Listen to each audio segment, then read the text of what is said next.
Well, this is the hardest thing I've ever had to do in my life.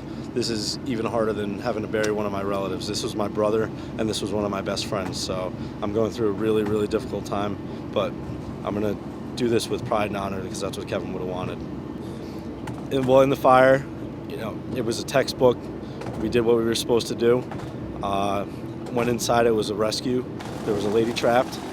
So 3 of us went in, found her, got her, came back out.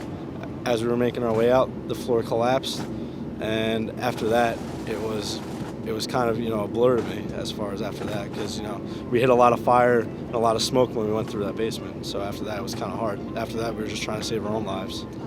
How I made it out was a miracle, to be honest with you. My body at one point didn't have any fight left in it, and something kicked up in me. Some sort of voice came up to me and said, "You got to get out of here. This is not how you're going down."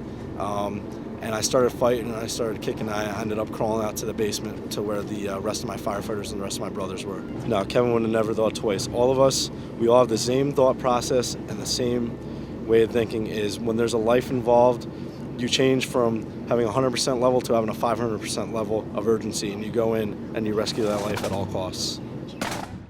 Kevin, as I said, was a true hero. He was the epitome of what the fire service stands for, and that is to protect and preserve human life. And he risked his life to the fullest extent and made the supreme sacrifice. And as you know, he was trying to rescue a civilian.